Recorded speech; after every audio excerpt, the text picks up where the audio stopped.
Hola a todos. Bueno, nosotros somos el equipo 5 y vamos a exponerles acerca de la insuficiencia venosa del miembro inferior. Nuestro equipo está conformado por Lau, Mariela y Teri.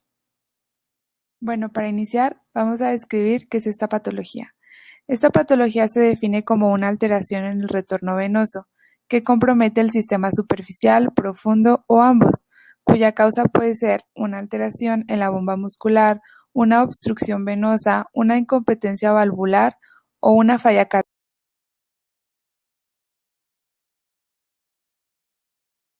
Bueno, nosotros sabemos que el drenaje venoso de los miembros inferiores se efectúa mediante dos sistemas, uno superficial y otro profundo. Estos están separados por la aponeurosis y relacionados entre sí por las venas comunicantes o vasos perforantes, también llamados. Bueno, recordemos cómo se forman las venas superficiales, que son las afenas interna o magna y externa o menor. Tenemos las venas profundas, que son las tibiales, las peroneas, las popliteas, las femorales superficiales, profundas y comunes. Y las venas perforantes, que son las que llevan sangre del sistema superficial al profundo. Las venas poseen un sistema de válvulas que evitan el flujo retrógrado de la sangre. Como nosotros ya sabemos, el flujo sanguíneo siempre tiene que ir de superficial a profundo. El flujo de sangre, aproximadamente el 85%, ocurre a través del sistema profundo y el 15% a través del superficial.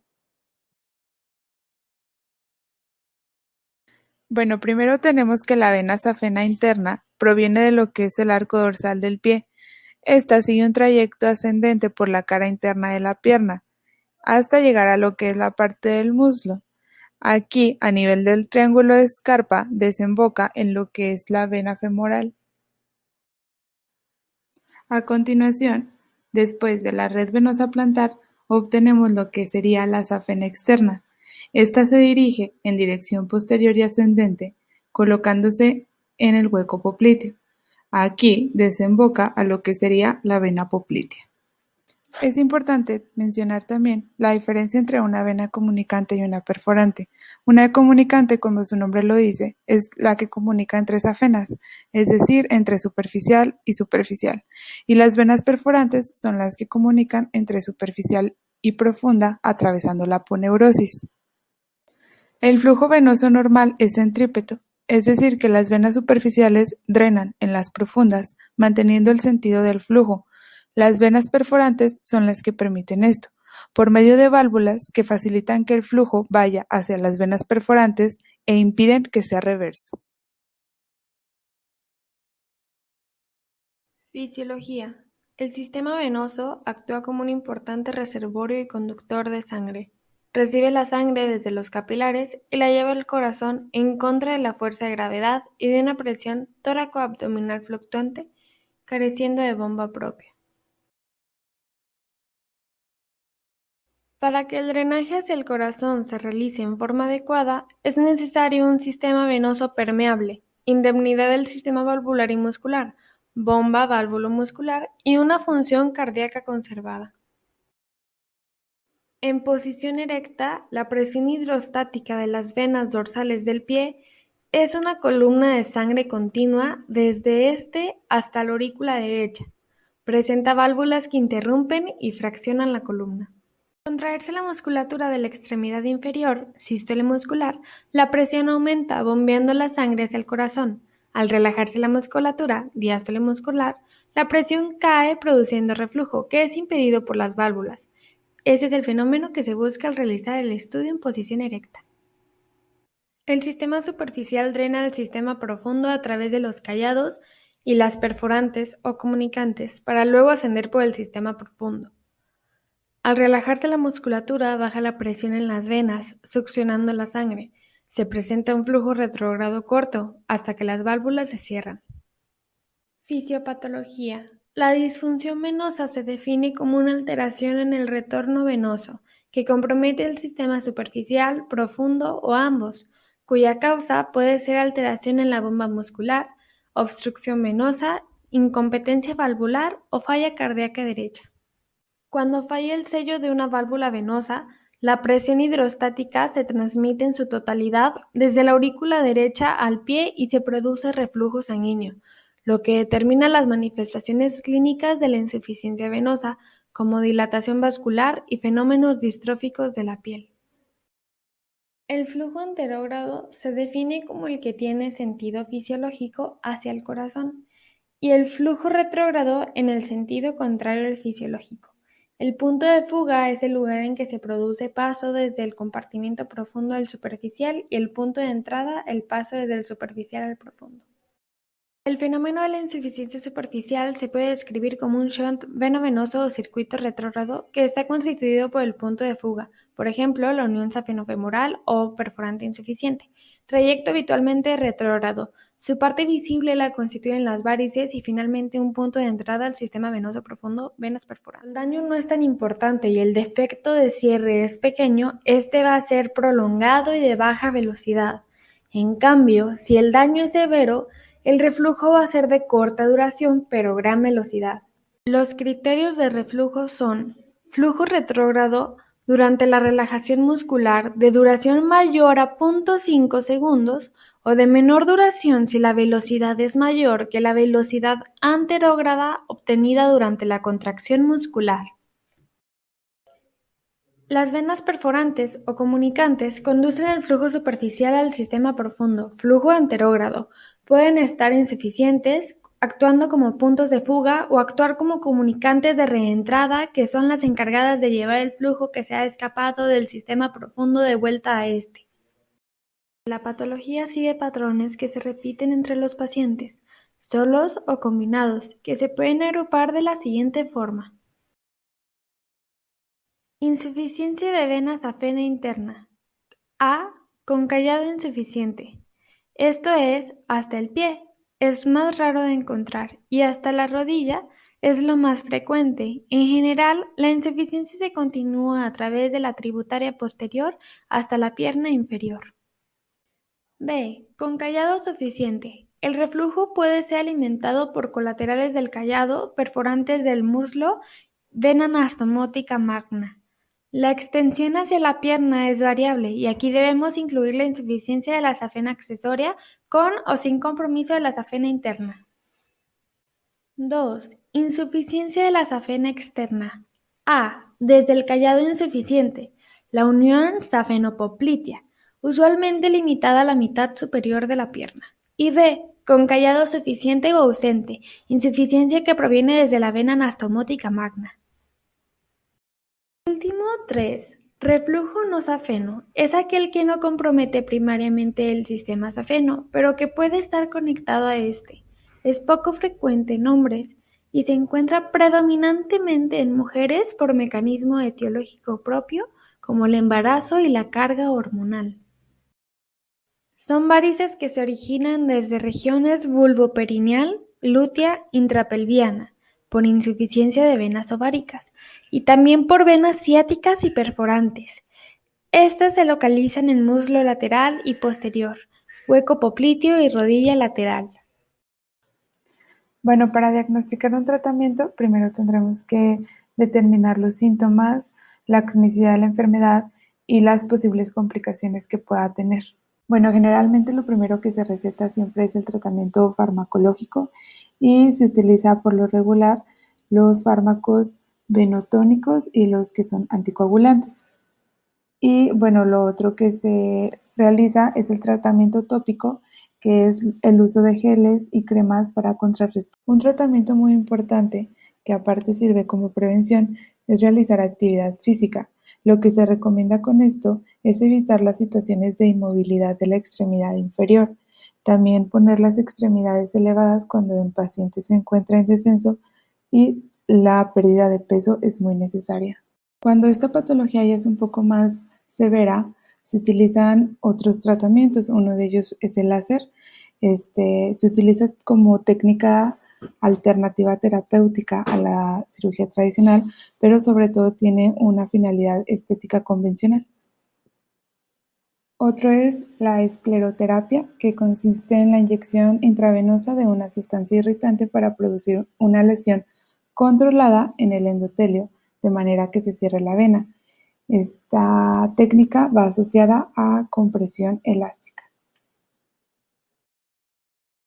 Bueno, ya como último, se utiliza la cirugía. Este se utiliza ya en caso de varices muy evolucionadas o con grandes complicaciones. Se produce la fleboextracción de la vena safena con la ligadura de las venas perforantes que son incompetentes. ¿Cuál es la manera de prevenir esto? Bueno, como lo mencionaba antes, el hacer ejercicio, el evitar estar en posición de pie o sentado por mucho tiempo, el evitar el uso de medidas compresivas y en personas que requieren un viaje muy largo, bueno, pues se sugiere estar bien hidratado y realizar ejercicios de control. Diagnóstico de la insuficiencia venosa del miembro inferior.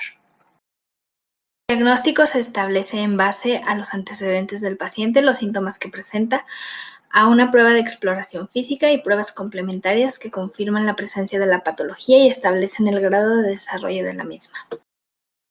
La insuficiencia venosa tiene diversas causas, entre ellas la herencia, la edad, la obesidad, la bipedestación prolongada, la exposición a temperaturas altas, compresiones locales, es decir, el uso de prendas ajustadas, embarazo y el sexo. Si bien no es exclusivo de mujeres, predomina en ellas. Los síntomas generales son pesadez y cansancio, generalmente vespertinos, flebalgias, es decir, dolor en el trayecto venoso, hiperestesias y calambres musculares en la pantorrilla, también vespertinos, prurito intenso, es decir, comezón o picazón. Los signos clínicos son varices, edemas, es decir, inflamación, pigmentaciones y cambios de color de la piel, úlceras en la porción superior al maléolo, sobre todo en el interno, aumento de la temperatura, enrojecimiento y dolor.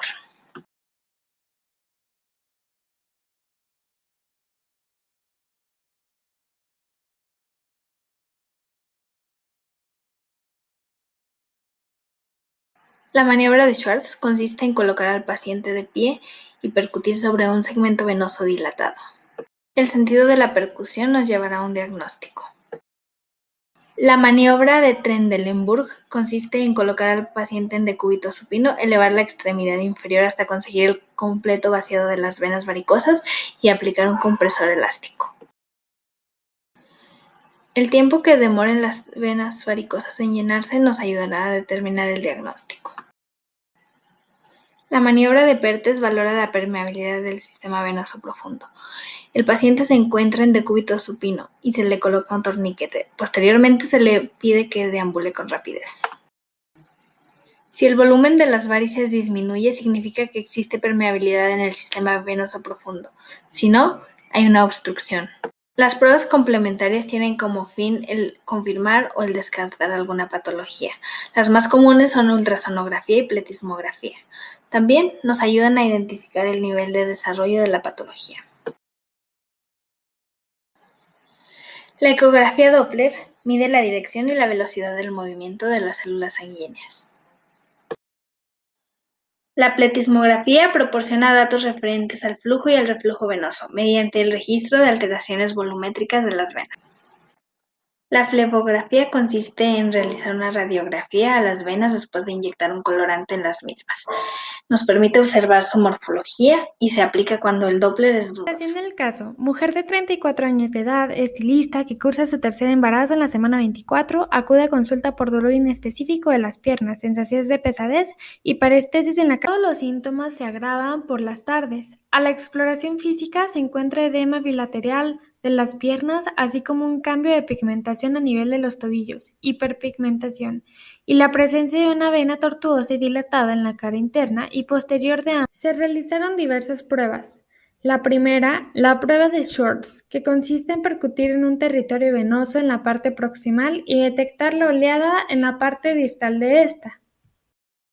2. La prueba de Trendelenburg, consistente en colocar al paciente acostado y elevar los miembros inferiores para vaciar las venas, para luego colocar un torniquete por debajo de la desembocadura de la safena interna y poner al paciente de pie para ver el comportamiento de las venas al retirar el torniquete.